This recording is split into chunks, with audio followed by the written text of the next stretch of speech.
Recibimos a nuestro primer entrevistado, Kevin González, de @lacuradel-habla. Él es psicólogo y con él vamos a conversar sobre el miedo escénico. Para aclararle a la audiencia, Kevin, ¿qué es el miedo escénico? Bien, muchas gracias por invitarme. El miedo escénico puede ser como, en cierto sentido, ese temor o esa ansiedad que podemos sufrir a la hora de estar como ante la mirada del otro, ¿no? Ante que esa visión que puede tener el otro sobre nosotros, que por lo general nos puede dar ansiedad en el sentido de que, bueno, nos preocupamos por el desempeño que podemos tener, lo que las personas pueden pensar de nosotros y todas estas circunstancias que abarcan, bueno, que podamos cometer un error, que se puedan burlar de nosotros, y ahí es como comienzan todas estas ideas, estos pensamientos que podemos tener en relación a esas cosas negativas que nos pueden ocurrir, ¿no? Y que nos pueden perjudicar. En ese sentido, bueno, recordemos que el tema de las relaciones sociales es parte de una necesidad básica humana, ¿no? Y por lo general uno tiende a tratar de pasar de la mejor manera posible, ¿no? Y de buscar relacionarse en ese sentido. Ahora, yo creo que principalmente antes de hablar como del miedo escénico como tal, habría que hablar sobre qué es el miedo, ¿no? ¿Qué significa esto? El miedo termina siendo en una forma muy sencilla como una de las emociones básicas, ¿no? Que tiene que ver con esas respuestas que nosotros emitimos de manera no intencional, es decir, no las controlamos ante las respuestas que pueden ser de estímulos de nuestro propio cuerpo, es decir, cuando pensamos en alguna cosa que nos puede atemorizar, o cuando recordamos alguna experiencia que tuvo algún tipo de respuesta emocional en nosotros, podemos sentir miedo. Ahora, también podemos sentir miedo con esos estímulos que vienen externos del cuerpo, como puede ser cuando, no sé, a las 3 de la mañana estamos en nuestra casa y escuchamos un ruido muy fuerte. Allí, bueno, podemos sentir temor, o cuando vemos en la calle algún tipo de situación conflictiva, violenta, bueno, podemos sentir miedo. Ahora, ¿qué función cumple el miedo? El miedo termina siendo al final una función adaptativa biológica que, bueno, que fuimos desempeñando para precisamente adaptarnos y poder sobrevivir. El miedo nos lleva precisamente a que nosotros podamos decidir cuándo tenemos que protegernos, ¿sí? Que viene desempeñándose básicamente desde... nosotros en el cerebro tenemos un órgano que se llama la amígdala, que es donde se procesan las experiencias emocionales, ¿no? Y que compartimos con los demás animales que están en este planeta. Ahora, este órgano, bueno, conlleva a que nosotros tengamos unas respuestas programadas en el cerebro, que tiene que ver con las respuestas de huida, de lucha o de paralización, ¿sí? Y que, bueno, que nos llevan a precisamente a que, en cierto sentido, sean las mejores respuestas esperadas ante las situaciones que se nos presentan. Ahora, por ser respuestas que no son controladas automáticamente y por así decirlo, pueden generalizarse ante otras situaciones que por lo general no necesariamente implican peligro, ¿sí? Por ejemplo, en un principio estas experiencias, bueno, cuando nosotros, qué sé yo, éramos una cultura o una sociedad menos civilizada y vivíamos como en estos grupos donde cazábamos, bueno, el miedo servía para precisamente protegernos. Ahora, en estos días que no necesitamos como estas formas de cazar o estamos como más protegidos, este tipo de funciones se han extrapolado, se han generalizado a otras situaciones. Ahora, muchas personas al hablar en público pueden sentir como ese miedo tan instintivo de, bueno, no sé, vamos a morir o nos va a pasar algo malo cuando vayamos a estar hablando. Kevin, lo que has dicho al inicio para dar entrada a tu entrevista, es súper interesante porque, y estoy aquí mientras te voy escuchando, ciertamente uno utiliza el miedo para protegerse, ¿no? Y inclusive a veces no está mal que uno, ante esa sensación de miedo, de protección, como tú lo has dicho, uno dice, inclusive es una alerta, como decir, me da miedo, mejor le hago caso a eso que uno llama el instinto, y dice, mejor como que no me bajo por aquí, mejor como que no me estaciono por allá, no te da como esa sensación. Tú dices, eso es raro que no sé también qué es, pero cuando yo me enfrento, cuando yo tengo miedo, que no tiene que ver con la protección, sino con ese miedo a la exposición, y que como tú bien lo dices, las relaciones interpersonales son básicas y también necesarias para cualquier individuo. No necesariamente tú que eres psicólogo, tienes en tu consulta, yo periodista ante lo que realizo, pero también está la ama de casa. Exactamente. Está el presidente o la presidenta del condominio, está una educadora, está la presidenta o el presidente de la sociedad de padres y representantes, o sea, en nuestra relación diaria. Sí. También tiene que ver un poco con este miedo a la exposición, a que me vean, con autoestima. Con autoestima, sí, podría relacionarse. A ver, el miedo escénico y lo que representa para cada persona dependerá precisamente de esas situaciones que ha podido tener a lo largo de su vida, ¿no? Y puede originarse por diversas razones. Ahora, por supuesto, cuando nosotros estamos hablando ante el público, o no necesariamente ante gran cantidad de personas, sino puede ser incluso con una sola persona, nosotros, bueno, por esta tendencia general y lo que ocasiona el miedo, tendemos a sobreestimar lo que las personas pueden pensar de nosotros y subestimar nuestras propias capacidades, nuestras propias competencias. Entonces, ¿qué pasa? Claro, el tema de subestimar nuestras competencias abarca el tema de cómo nosotros nos identificamos con nosotros mismos, con lo que sentimos y lo que nosotros creemos capaz que somos.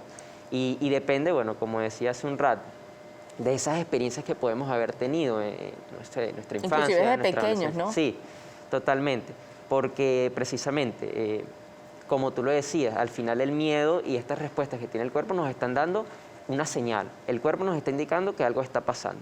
Y si nosotros en nuestra infancia pudimos tener, no sé, experiencias desagradables cuando nos acercábamos al público, o incluso veíamos que algún compañero de clases o un amigo se burlaban de ellos en una situación donde tenía que hablar en público, esto puede llevar a que uno diga, oye, ya va, yo no quiero hacer esto.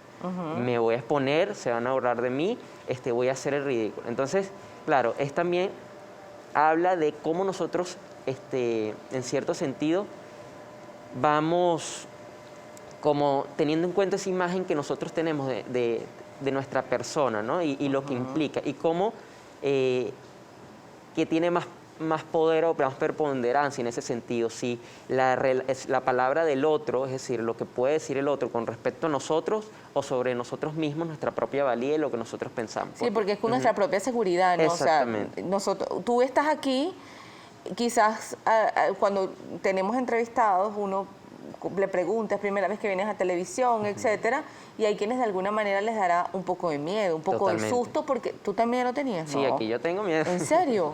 Pero no parece. Sí. Y es a lo que voy. Siempre uno pregunta y trata de que el entrevistado se sienta en confianza, claro. Como si estamos yo siempre les digo, como si estamos en la sala de una casa tomándonos un cafecito y echando un cuento. De alguna manera te estás enfrentando a lo nuevo. Sí. Y no es por desconocimiento del tema, es porque, no sé, será lo nuevo, la nueva experiencia, ¿no? Pero ¿cómo superas esto? Bien, es importante ver que, bueno, habrá personas que en cierto sentido tendrán como una habilidad más innata para poder hablar en público o para poder desenvolverse de esa manera, pero el hablar en público es precisamente una habilidad que se puede aprender, que precisamente se da con la práctica, con esas aproximaciones que puedes tener, porque, bueno, me imagino que, bueno, en tu caso, me imagino las primeras experiencias que tuviste en televisión fueron como más avasallantes, daban como más ese tema de la sensación de miedo, y con el tiempo y la experiencia uno va como desenvolviéndolo. Eso es fundamental. Ahora, otra cosa que es muy importante es tener como una buena idea, un conocimiento de lo que tú vas a hablar, porque precisamente, como nosotros somos humanos y nos equivocamos y podemos cometer errores, eso puede pasar, no es algo que no se pueda evitar. Ahora, cuando nosotros conocemos de un tema, si nos equivocamos, podemos fácilmente volver a retomar el hilo de la conversación y volver a plantear eso que nosotros queríamos. ¿Qué otras cosas se pueden hacer? Bueno, precisamente el tema de identificar esas sensaciones que tenemos, ¿no? Es importantísimo, porque muchas veces el tema del miedo escénico, conlleva a que hay personas que, bueno, por lo general tienen esta necesidad como de ser muy perfeccionistas, de que las cosas salgan bien, de querer controlar las situaciones, y eso, bueno, es imposible controlar ciertas cosas que no dependen de nosotros. Ahora, cuando nosotros tenemos muy claro qué cosas sí dependen de nosotros y cómo estas sensaciones corporales que tenemos, que se desempeñan cuando tenemos miedo, van a ir actuando, podemos ir, bueno, preveyendo eso y ver qué cosas sí nosotros podemos controlar en esas situaciones. Ahora, por ejemplo, el tema de dominar el tema es una cosa fundamental, el tema de practicarlo es una cosa fundamental, el tema de, muchas veces cuando nosotros sentimos miedo, algo que es fundamental es, bueno, que a veces tenemos como estos malestares de estómago, esta situación. ¿Por qué se quiebra la voz? ¿Hay una respuesta a esto? ¿O es parte de lo mismo, pues de la misma sensación del miedo o la misma emoción? Sí, puede darse por varias cosas. Lo que pasa es que cuando nosotros sentimos miedo, básicamente estamos en una circunstancia en la que el cuerpo cree que está en un peligro inminente, ¿no? Y va preparando diversos mecanismos del cuerpo para ir, por así decirlo, protegiendo. Por ejemplo, el tema nos puede dar taquicardia, y la taquicardia implica que el corazón está bombeando más sangre a los músculos por si tiene que salir corriendo, por ejemplo. O la respiración, el tema de que nosotros no podamos, nos sintamos ahogados, que no podamos respirar, también depende de que, bueno, ese oxígeno adicional que necesitamos está llevándose a los demás músculos del cuerpo para poder prepararnos para esa lucha, para esa paralización o para simplemente, bueno, huir, ¿no? Entonces, todos estos mecanismos, bien sea el tartamudear, el que tengamos la boca seca, el que tengamos un malestar de estómago, depende de todas esas circunstancias que se están desencadenando en el cuerpo para que nosotros podamos sobrevivir en esas circunstancias, ¿no? Y bueno, ajá. Te puede dar miedo, por ejemplo, una reunión de trabajo, una presentación. Totalmente, sí. Una exposición en una universidad, al colegio. Sí. Una primera cita, cuando estás saliendo con alguien, ¿verdad? También da miedo. Totalmente. Cuando voy, por ejemplo, a una intervención quirúrgica. Sí. Todo ese tipo de sensaciones. Y alguna recomendación, por ejemplo, si yo voy a exponerme ante un público, ¿cuál es la recomendación básica, no? Porque uno dice, bueno, ok, detente y respira. Eso puede ser una buena... porque, como tú mismo dices, o sea, tú aceptaste bueno, no es tu caso, ¿no? Evidentemente, pero tú aceptas ir a exponer ante un salón de clase, no sé, lo que es el miedo escénico. Tienes susto o miedo por la experiencia nueva. Sí. ¿Cuáles son el ABC pues, que yo puedo aplicar para evitar, como para calmar ese montón de reacciones que me pueden generar? Sí, el tema de la respiración es fundamental. Ahora, la respiración, más que todo, es un método que se utiliza principalmente cuando ya el miedo está allí, cuando se está presentando la situación.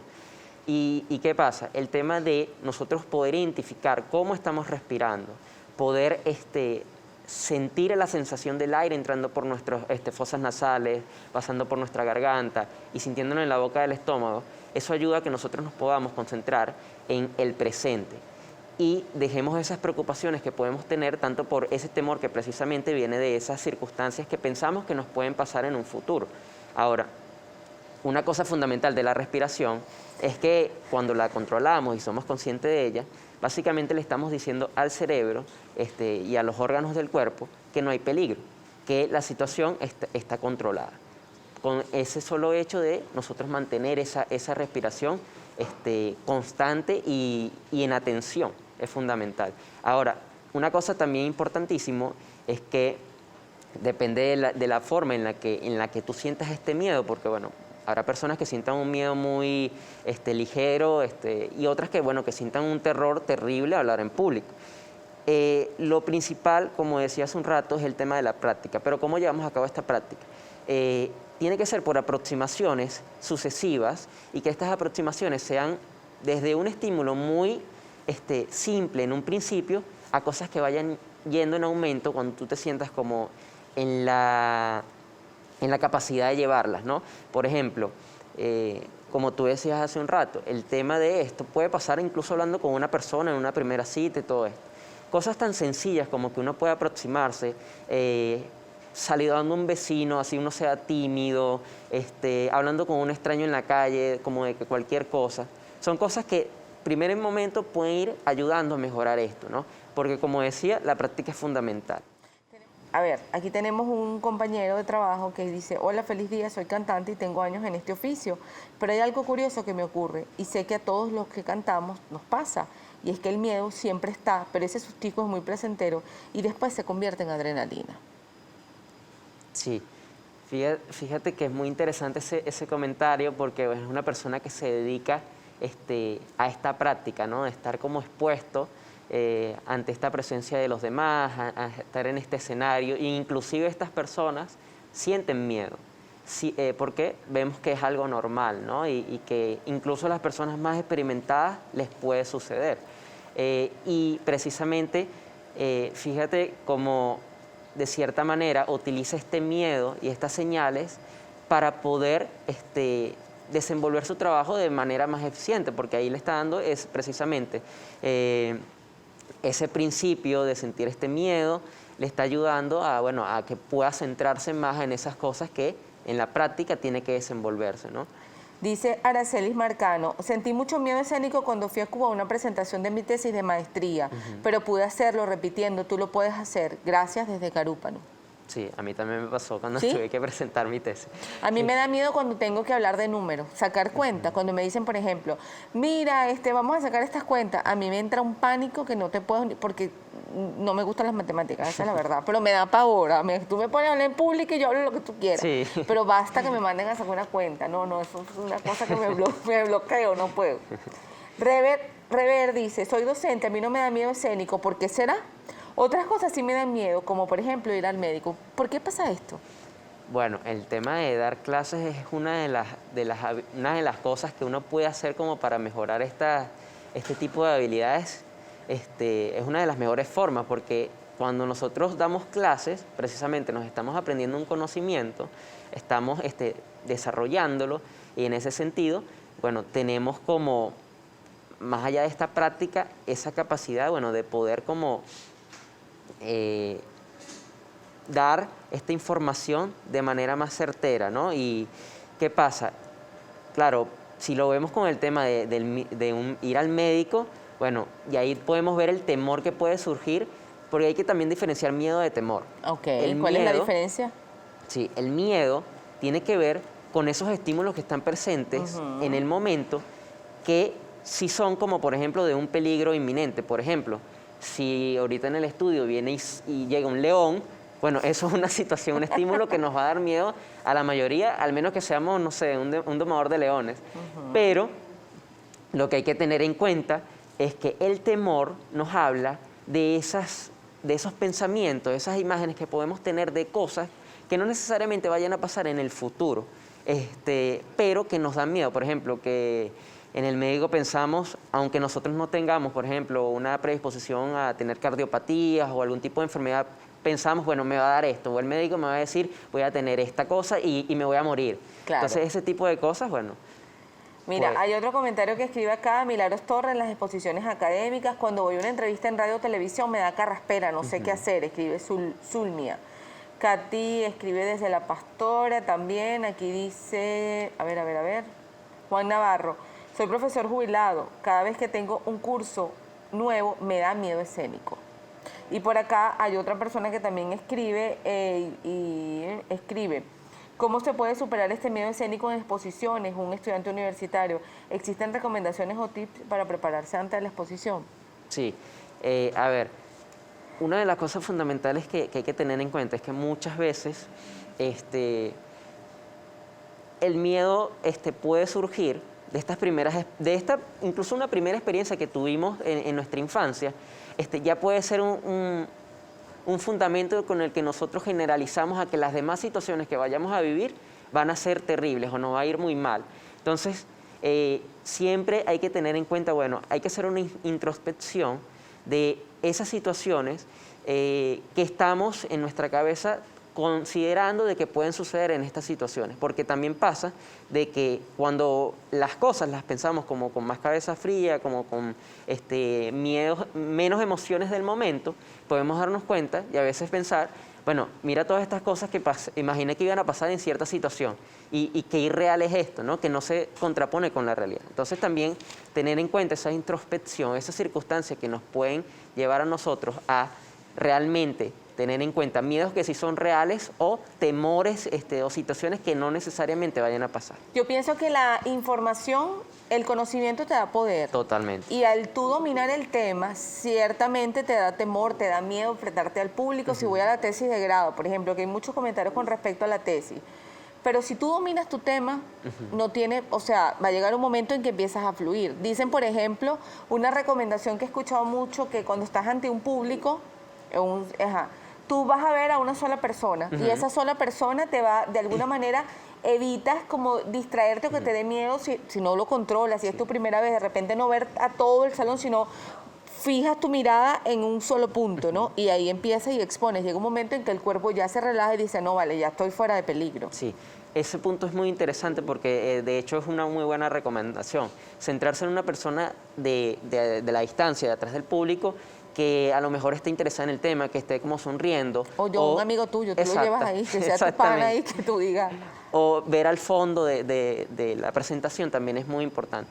Ahora, también, como tú decías hace un rato, el tema del conocimiento es poder, también tener en cuenta que esta es una habilidad que también se puede desarrollar en técnicas y hay cursos de oratoria y hay cosas que uno puede ir haciendo como para ir mejorando esta situación. La seguridad. Sí, totalmente, porque precisamente en la medida en que tú controles y domines ese conocimiento que tienes, vas a poder contrarrestar como con ese nublamiento que puedes tener a la hora de tener miedo, porque la información vas a conectarla más fácilmente en tu cerebro y bueno, si te equivocas, si hay una situación, puedes fácilmente volver al hilo.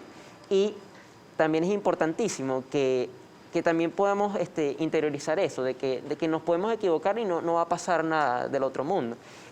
Y si nos equivocamos, bueno, hacer en cuenta que eso pasa y incluso podemos reírnos de la situación. ¿Cuáles son las herramientas que tú aplicas, rapidito, las herramientas que tú aplicas cuando te vas a presentar en tu público? Porque tienes susto. Tú dijiste aquí que al sentarte en la entrevista tenías miedo que no se te notó honestamente y te lo decía durante el corte. ¿Qué hiciste? Que estabas sentado por allá. ¿Qué hiciste antes de sentarte? Dijiste, wow, tengo miedo, ¿y ahora qué hago? ¿Qué hiciste para que yo no lo notara, pues? Y seguro que el público tampoco. Bueno, fíjate que fue interesante porque cuando llegué aquí estaba nervioso porque era una situación novedosa. Entonces, una cosa fundamental es ver y conocer el entorno donde te vas a presentar. Ahora, también es importante que yo vi que todo estaba como muy naturalizado aquí, o sea, cómo tú te presentabas, la forma en la que hablabas, me hizo a mí ver que, bueno, que quizás mis miedos eran más una cosa que está en mi cabeza de lo que podría estar en la realidad, ¿sí? Eso y, bueno, también haber leído, a pesar de que yo sabía este tema, haber cómo reforzado esos conocimientos importantísimos y practicarlo antes de hacerlo. Gracias por estar aquí, María. Marjorie, gracias por la invitación. Acabas de decir algo que es importante que la gente no sabe o que aún sabiéndolo la aplicación que hace de ello, digamos que no es la correcta. Si bien es cierto, todos somos una marca personal, tú eres una marca personal, yo lo soy, cualquier persona puede serlo, pero hay varios factores que hay que tomar en consideración para poder materializarlo. Yo creo que lo más importante de ser una marca personal es que entendamos que ser una marca personal no se trata de ser un influencer. Sí. Todos somos influenciadores y somos influenciadores en el entorno más cercanos que tenemos. Influenciamos en nuestra familia, en nuestras amistades y viceversa. También recibimos influencia del entorno. Usted recibe influencia de sus padres, de sus hijos en consecuencia también reciben influencia de usted y por qué no pensarlo así, usted como padre o como madre también es una marca personal.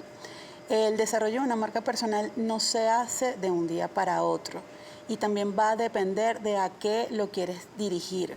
En mi caso, como tú lo comentaste, yo he estado aquí en otras oportunidades, yo soy abogado, especialista en migración, sin embargo, yo he desarrollado una marca personal como María Montoya que va mucho más allá de trabajar de migración. ¿Por qué? Porque yo comencé con una comunidad personal, tenía un Instagram personal y comencé a hablar de mis intereses y me di cuenta que esa comunidad comenzó a crecer más allá de las personas más cercanas a mí. Y dije, bueno, yo necesito enrutarlo. ¿Cómo lo enrutas? Sabiendo cuáles son las herramientas que necesitas para construirlo. Visibilidad. Cuando ya tienes visibilidad, cuando, por ejemplo, haces tortas y las tortas te quedan buenísimas, chéverísimas, o haces bisutería, o eres una persona que se te da muy bien el poder comunicarte. Estaba escuchando al psicólogo que tenías antes, este tema del habla, la comunicación, la expresión, la verbalización de tus pensamientos. Te das cuenta que tienes match, que tienes poder de convocatoria. Eso genera una marca personal en ti porque te hace referencia, y eso quiere decir en consecuencia que influencias en tu círculo más cercano. Como te dije en principio, la marca personal no se crea de un día a otro. La marca personal está relacionada con tus valores, porque eso es lo que transmites cuando influencias, con tus principios, porque es lo que ejecutas al verbalizar. No es solo lo que dices, sino lo que haces. Ambas cosas deben ser cónsonas entre sí para que esa marca sea consistente en el tiempo. ¿Cuáles son los beneficios, María, de que todos trabajemos de alguna manera nuestra marca personal? O todos hagamos de nuestro nombre, o todos hagamos de nuestros intereses una marca personal. Tú bien lo hablas con respecto a la persona que trabaja en la repostería, por ejemplo. Puede pasar con una terapeuta, con una profesora de tareas dirigidas, por ejemplo. Con un profesor que es jubilado, que él dice, bueno, estoy en casa, pero de repente le gusta desarrollar, tiene una habilidad para la carpintería, por decir algo. La señora ama de casa, que al mismo tiempo es presidenta de la Junta de Condominio, ¿no? Parece mentira que tú dices, pero una presidenta o un presidente de Junta de Condominio, sí, porque tienen que tener una relación, porque es que además somos individuos y estamos en una sociedad y nos tenemos que relacionar. Claro, fíjate, has dicho dos cosas importantes. Uno, el hecho de que sea un profesor jubilado, tomando este ejemplo, que sea un profesor jubilado y que al mismo tiempo sea el presidente de la Junta de Condominio, no quiere decir que él no desarrolle una marca personal. ¿Por qué? Marjorie es periodista, Marjorie es comunicadora, Marjorie es mamá, Marjorie tiene creo que tienes una tienda. Tú tienes muchas cosas que componen a una sola persona. No es que tú tienes varias personalidades. Dentro de Marjorie funcionan o ejerce funcionalmente varios roles. Eso es parte de la marca personal. Este profesor universitario, quizás que es jubilado, él le encanta la carpintería y resulta que él tiene un nicho en su Instagram, Facebook, y él empieza a compartir, miren, hoy hice esta gaveta y miren cómo me quedó, y resulta que él sabe tallar y le queda extraordinario, y alguien lo vio y lo replicó, y otra persona lo vio y lo replicó. Allí lo que comienzas a generar es visibilidad. Cuando te das cuenta que eres visible porque tu mensaje llega a otras personas, es cuando tienes que comenzar a enlazar todo lo que compone una marca personal, lo que es la identidad visual, los principios y valores, y luego la ejecución de los principios y valores dentro de las cosas que tú haces como persona y como profesional. ¿Y qué es una identidad visual para que la audiencia lo entienda? La identidad visual es, por ejemplo, si entran a mi Instagram, @espaciomontoya, yo tengo unos colores de marca, que es azul, verde neón, terracota. Ok. Cuando elegimos los colores de nuestra marca, puede ser una marca comercial o una marca personal, no es porque, es que a mí me gusta mucho el rosado. Hay una situación que se llama psicología del color. Cierto. Los colores no solamente son transformadores, sino comunicadores. Yo necesito saber qué quiero decir yo con mi marca personal para poder transmitirlo a través del color. El color rojo, por ejemplo, si yo te digo, no sé si puedo mencionar marcas. No, no se puede. Ok, si yo te menciono el color rojo o yo te digo esta M amarilla, tú inmediatamente lo relacionas. Lo vas a relacionar. Sucede lo mismo. Si tú comienzas a ver publicaciones en las redes sociales con los colores de mi marca, María Montoya, tú te vas a detener porque sabes que eso está primero relacionado conmigo. Segundo, los colores te van a hablar. El color azul habla de prosperidad, franqueza, elementos diferenciadores. Tienes que revisar primero qué es lo que tú quieres decir para luego poder elegir el kit gráfico o la identidad visual. La identidad visual tiene elementos que se relacionan contigo. Cuando ven mis redes sociales podrán ver de repente que está la Temis. ¿Por qué? Porque yo soy abogado, pero no quiere decir que solamente sea abogado.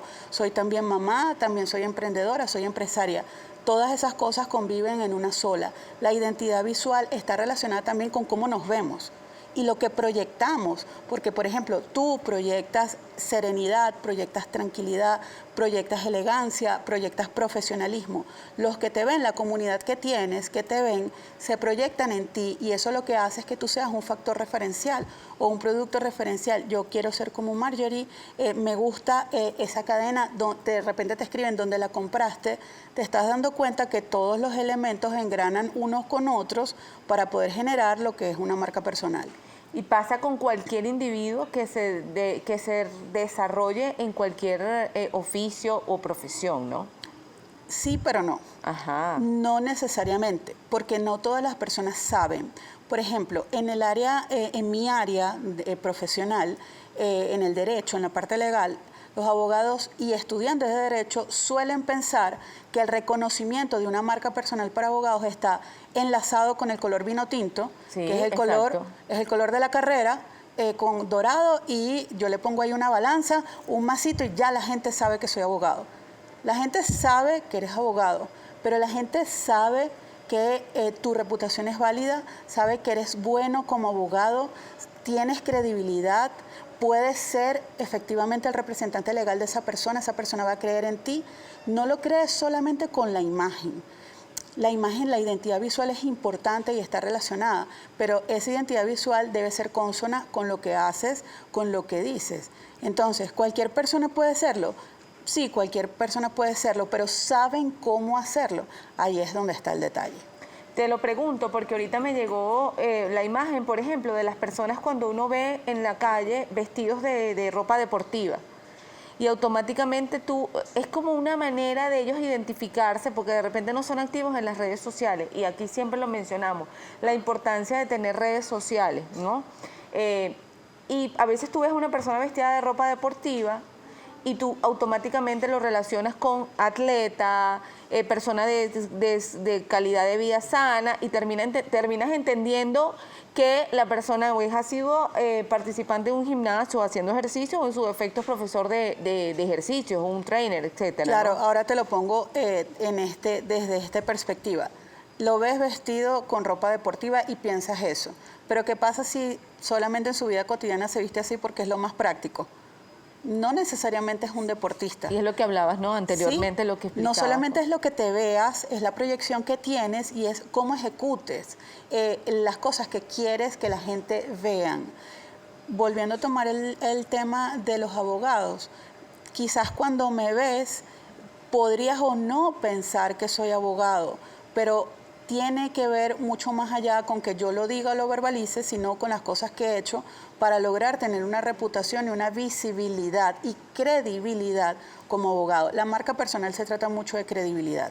Mira, durante el corte estábamos conversando y yo le preguntaba a María si el tema del no desarrollar o tener miedo, porque antes hablábamos un poquito del miedo escénico, pero el psicólogo invitado hablaba de, primero, hablar de lo que es el miedo como emoción.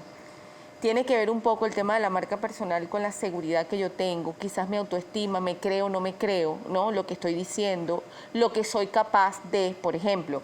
Ella comenta, que hay muchos comentarios que han llegado a ti, yo soy tímida, y yo me quedo así, le digo, ¿eres tímida? No, yo soy tímida. Pero ¿cómo vas a ser tímida si es que estás hablando muy bien? No, yo soy tímida, pero...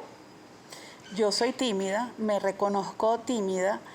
Sin embargo, lo que te comentaba fuera de cámaras, que yo he logrado desarrollar una especie de alter ego, donde en estos espacios mi timidez se queda de la puerta para afuera.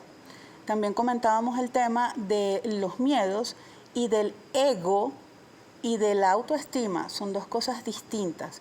Cuando hablamos de marca personal, hay que tener en consideración y verlo con una lupa muy, muy de cerca, de manera microscópica, cómo manejamos el ego y cómo manejamos la autoestima. Yo sé que soy una persona tímida, pero sin embargo también sé que soy muy capaz y que he estudiado muchísimo para obtener herramientas para poder desarrollar el profesional que soy hoy en día. Eso te habla de autoestima, no de ego. Tengo una marca personal. Ahora, si yo me creyera influencer y me la pasara todo el día así, allí estaríamos hablando de que el ego superó las herramientas que con mucho trabajo he construido para tener una autoestima bien fortalecida para poder transmitir la información y los conocimientos que tengo a las personas que se acercan a solicitarme. Entonces, esto es un punto que hay que mirar muy de cerca porque sí está relacionado con la marca personal, con el crecimiento y con la autopercepción. Qué bueno, qué interesante. Tú hablas, por ejemplo, de los que se llaman influencers. Y resulta que un influencer puede ser mi vecino, Sí, por que supuesto. tiene 15 seguidores en redes sociales. Sí, sí. Y de repente vende mejor que alguien que tiene millones de seguidores en una cuenta, ¿no? Yo siempre comento de manera jocosa que yo no quiero ser famosa sino millonaria. Yo no quiero tener 1.000.000 de seguidores. Yo quiero tener clientes fidelizados con lo que yo hago, que yo trabajo de forma honesta, que yo trabajo de forma clara, que ellos confían en mí. Yo prefiero eso a ser un influencer. No quiero tener un montón de seguidores, quiero tener una comunidad cercana que me conozca y yo conocerlos. Muchas de las personas que me siguen los conozco, sé de sus vidas personales. Es un trabajo de hormiguita, es un trabajo difícil, pero allí es de donde viene la palabra buen influenciador o influenciante, porque también el tema de la influencia tiene que ver con el liderazgo. El influencer debe ser líder. Si no eres líder no puedes influenciar en nadie, porque, por ejemplo, te pregunto, Marjorie, ¿a qué persona tú admiras? A mi mamá. Tu mamá influye en ti, tu Total. mamá es un líder. Tu mamá ha sido un líder, porque tu mamá tiene, aunque sea un seguidor, es un seguidor fiel. Entonces, esa persona que tiene 15 seguidores, que les habla, que los escucha y que en reciprocidad consigue una reacción de esas personas, es un influencer definitivamente. No necesitas tener 1.000.000 de seguidores para hacerlo. Tu mamá es un influencer. Saludos. Saludos, A tu mamá. mami, sí. No, y ciertamente, por ejemplo, yo admiro a mis compañeros de trabajo. Yo los admiro. Me parece que la vocación y la entrega al trabajo y al servicio, a lo que les gusta hacer, para mí es admirable.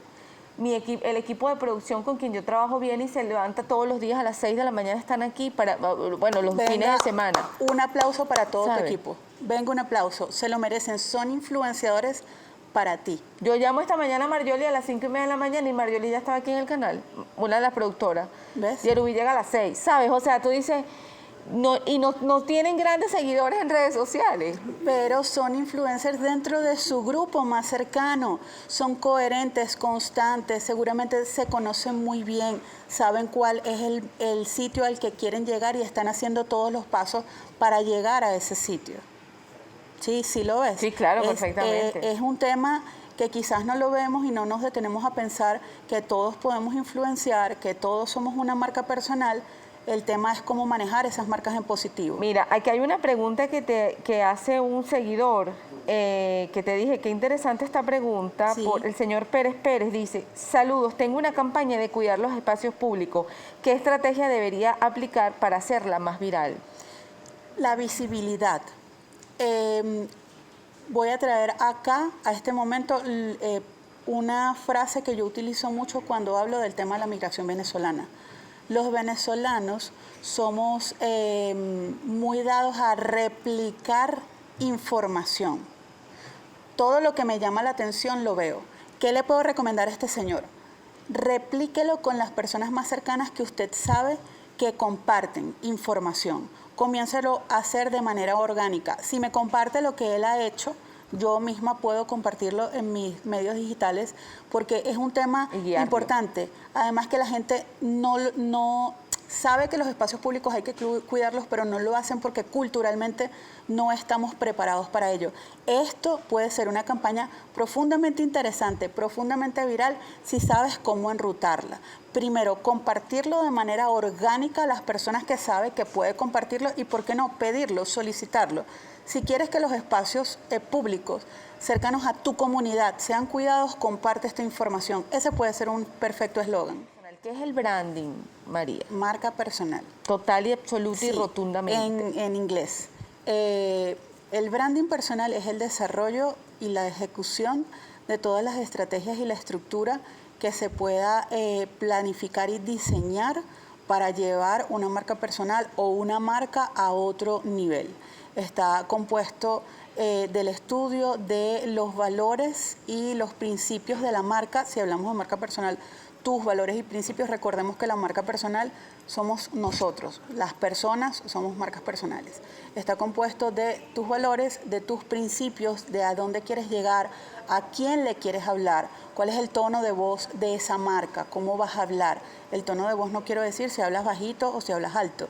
El tono de voz de la marca se refiere a cuál es el mensaje que quieres comunicar para calar en ese público al que quieres llegar.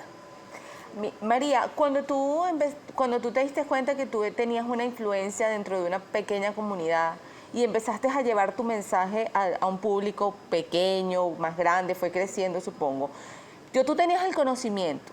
¿Cómo encaminaste tu conocimiento y empezaste de repente a estudiar oratoria? No sé si hiciste un curso de miedo escénico, por decir algo. O sea, o te fuiste a un terapeuta y dijiste, bueno, mira, yo quiero hablar de este tema, soy buena en derecho, además que tienes otra profesión, ¿no? Sí, soy ingeniero también. Eres ingeniero, ¿no la ejerces?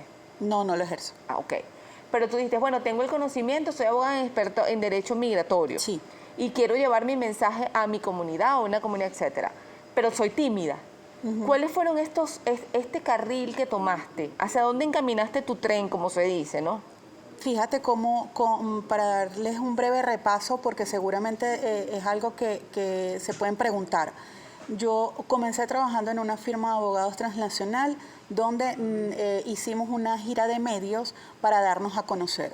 Tuve un extraordinario profesor que hasta hoy en día es mi jefe de prensa, que es Efraín Cruz, quien me fue guiando por todo lo que es la oratoria, el miedo escénico, el cómo abandonar la situación de ser muy tímida para poder hablar en medios de comunicación, y esto fue escalando hasta hoy. Y en medio de este trabajo y este despertar tuyo o este descubrir tuyo, tú tenías claro tu propósito. Mi propósito es llevar mi mensaje, porque hay quienes de repente tienen, por ejemplo, tú eres abogado, eres ingeniero y eres abogado. Sí. Pero tú no ejerces la ingeniería. No. Tú dices, bueno, mi propósito de vida está en esta rama. ¿Cómo darle estas herramientas a nuestra audiencia para que descubran cuál es su propósito? Porque de repente no saben cuál es su propósito. Y si no sé cuál es mi propósito, ¿cómo yo construyo mi marca personal? Me parece buenísimo lo que dice María, pero... A eso iba. Fíjate, durante la pandemia, quizás un año antes, yo soy profesora universitaria y me di cuenta que los jóvenes profesionales, los futuros abogados del país, necesitan encontrar su ikigai, que es lo que acabas de hablar. ¿Cuál es tu propósito en la vida? Siempre les pregunto, ¿por qué estudiaste Derecho? Porque yo creo en la justicia. Va más allá de eso. ¿Por qué estudiaste Derecho?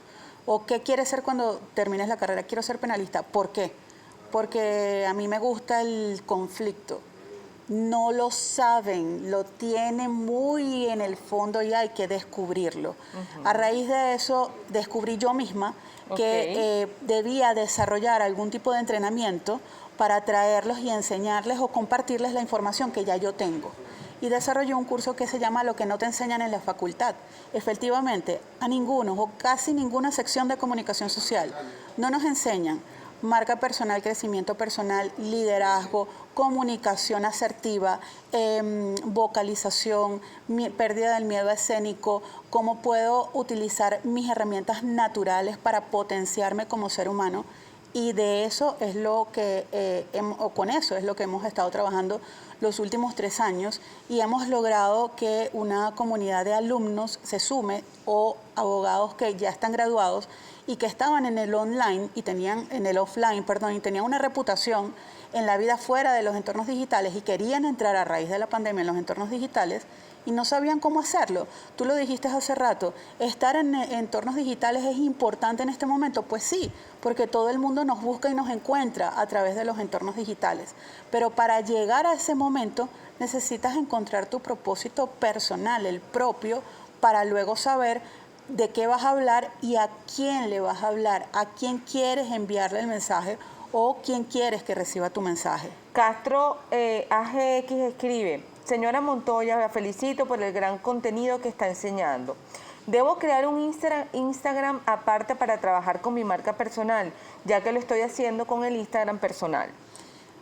Dependiendo de qué esté haciendo, porque no nos los dice. Yo personalmente empecé con mi Instagram personal, era personal, y en algún momento me di cuenta que había capitalizado tanto en la comunidad, es decir, la comunidad creció, que dije, ¿para qué abandonarla si ya tengo aquí gente que quiere saber lo que yo conozco, lo que yo entiendo, mis estudios, siempre estoy estudiando? Lo que hice fue darle un vuelco a mi Instagram personal y convertirlo bajo una estructura en una marca personal. Nico Espinosa dice, la entrevistada es buena influencer, ya que por su forma de hablar provoca escucharla y su forma de explicar es clara y concreta, de fácil entendimiento. Voy a tomar este ejemplo por lo que hablábamos durante el corte, de la influencer, el influenciador, cuando de repente dicen, bueno, tengo tantos seguidores en Instagram y te contratan para. Sí. Y a veces lo repetimos. ¿Cómo puedo ser un buen influenciador, aunque tenga 100 seguidores? Necesitas primero tener autoconocimiento, saber cuáles son tus principios y tus valores, no venderlos, porque yo no puedo vender mis principios y valores en algo en lo que yo no crea. Yo no podría recomendar algo que yo no haya probado, que yo no conozca, que yo no sepa qué es. No puedo hacerlo, iría contra mí, iría contra mi propia persona. Si usted quiere ser un buen influenciador, usted, por ejemplo, Marjorie, tu principal influenciador es tu mamá. Si tu mamá te recomienda algo, ¿tú lo pruebas? Sí, lo pruebo, claro. Porque es tu mamá. Pero ahora vamos un poco más allá. Aun cuando yo crea en alguien y ese alguien yo sienta que influye en mí, de cualquier forma, si me recomienda algo en lo que yo no crea, yo no lo voy a probar. Es un hilo muy fino. Tiene que ir cónsono y congruente con mis propios valores, porque mis valores es lo que yo le muestro a la gente que me sigue. Si esos valores yo no los potencio, por supuesto que voy a hacer el ridículo, voy a perder credibilidad y la gente dirá, esta es una más de esos influencers que hay por allí que se venden, terrible lo que voy a decir y me disculpo, pero no puedo tapar el sol con un dedo, que se venden por cualquier intercambio. Y eso también ha roto lo que significa ser un verdadero influencer, que es el dar, aportar cosas positivas a las personas que nos siguen. Has dado muy duro seguramente a muchas personas, pero bueno, creo que es importante lo que dices, porque nosotros inclusive si somos una marca, un producto, y queremos buscar a un influencer o un influenciador, también tenemos que saber elegir, ¿no? Yo creo que tú dices, ya va, a mí por ejemplo me llega un producto, puedes hacer publicidad, yo puedo apoyar, yo no tengo problema, pero yo hasta que no lo pruebe, no lo toque, no sepa que realmente existe, que es buen producto, ¿cómo lo recomienda? Indistintamente que no me paguen. Tiene que ver con tus valores. Entonces, tanto tú como influencer, para elegir el producto al que vas a hacerle publicidad, por llamarlo de alguna forma, como esa marca que quiere que tú le hagas productos, los valores tienen que ir compaginados. Mis valores y los tuyos tienen que ser cónsonos, no pueden ir uno por otro lado. Mira, escribe Surnay. Buenos días, tengo propósitos. Estudio museología, pinto, dibujo y escribo. ¿Qué pasos debo seguir para el registro de autor? Bueno, te hablan del registro de autor, que ya eso es otro tema, que te pueden escribir a ti. Sí, me puedes escribir @espaciomontoya para saber bien qué es, porque la pregunta es un poco vaga. El registro de marca, ¿quieres registrar una marca o quieres convertirte tú en una marca? Escribe ahorita te doy el seguidor, no lo entiendo, a ver si me carga. Gustavo, no sé si es alumno tuyo. Saludos, profe. Puede ser. Montoya, todo el grupo la sigue por este medio, grande, profe. Dice la señora Montoya, una invitada de lujo, tráiganla de nuevo, ha venido. No venías antes de la pandemia, ¿te acuerdas? Sí, que hablamos muchísimo. Es así. Quintero MX dice, cuando desarrollamos una marca personal no debemos perder la autenticidad. Se copian y admiran las ideas de otras, pero no se copia la personalidad. Muy acertado. Qué buen comentario, muy acertado. Si no somos o no le mostramos a las personas nuestra verdadera esencia, y eso lo veo yo muchísimo con mis alumnos y puede ser un estupendo ejemplo, que ahora mismo hay marcas personales de abogados que se copian de personajes de la televisión y le venden a la gente un personaje, no una persona. Ese comentario es súper acertado. Gracias a todos mis alumnos que están conectados. Les mando un súper beso. Gracias por ver la entrevista. ¿Tus alumnos están de qué? ¿De la universidad o de...? De la universidad. ¿Qué de materia? la Universidad Católica Santa Rosa, Derecho Romano, en el primer trimestre. Ellos entran a la universidad y a la primera persona que conocen es a mí. ¿Qué tal? O sea, Sí. tú marcas parte de su carrera. Tengo una gran responsabilidad Qué y eso me hace realmente feliz. Mira, te preguntan qué significa registrar una marca. La doctora Montoya, escríbale @espacio Montoya. Y por ahí tú los puedes guiar, ¿verdad? Sí, Por aquí así hay es. una pregunta que te hacen que sería chévere la puedas responder. ¿Qué es el líder? ¿Qué es ser jefe? ¿Qué es ser gerente? Voy a explicar qué es ser líder y jefe en una frase. El verdadero líder corrige en privado y el jefe corrige en público. La diferencia entre uno y otro es que el líder alaba los beneficios y las bondades de sus colaboradores, no de sus, hay una palabra que no recuerdo ahorita, dependientes. El líder tiene colaboradores, no dependientes. El jefe tiene colaboradores o este trabaja para mí. El buen líder solo tiene colaboradores. El líder los aupa en público y los corrige en privado. Esa es la diferencia. El gerente obligatoriamente debe ser líder. Qué bueno. Entre nos escribes hoy, excelente programa de hoy, se ha convertido en tema diario, eso de las marcas, los intercambios, la publicidad y las redes sociales. Es un tema de enseñanza a grandes rasgos. Escribe Autorepuestos, pregúntale a tu entrevistada qué debo hacer para que me visualicen y poder vender repuestos de vehículos. Soy tienda virtual y no me llaman ni me preguntan por precios. ¿A dónde estás dirigiendo el mensaje? ¿En qué entorno digital estás? ¿Estás replicando el mismo mensaje en todos los entornos digitales? El público no es igual en el Instagram, ni en el Facebook, ni en LinkedIn. Debes mirar cuáles son tus valores, cómo está construida tu marca, la imagen visual. Hay muchas cosas que ver allí. Me puedes escribir @espacio Montoya. María, algunas recomendaciones ya para despedir la entrevista a nuestra audiencia. ¿Qué más decirles? Que trabajar en nuestro crecimiento personal es exactamente lo mismo que la necesidad de tomar café en las mañanas. Debe ser una necesidad. Debemos construir nuestras propias herramientas porque las herramientas no son iguales para todo el mundo. Debemos leer, debemos estudiar, debemos mantenernos al día y debemos dejar de procrastinar. Dejar todo para mañana o para después no nos ayuda en la construcción de nosotros como mejores personas. Qué buen cierre, qué buenas palabras, María. Gracias por haber venido. ¿Tienes algún taller que de repente te pueden escribir? Sí, lo que no te enseñan en la facultad, aunque está dirigido para estudiantes de Derecho, realmente es un taller para jóvenes profesionales o para estudiantes de cualquier carrera, donde sencillamente te explicamos cómo puedes construir tu marca personal desde el 0 hasta el 1000. No significa que vas a tener 1 millón de seguidores, pero sí significa que vas a tener gente fiel que te acompañe durante todo tu crecimiento. De todas formas, o de igual forma, me pueden escribir @espacio Montoya y allí les vamos a dar toda la información acerca de estos cursos.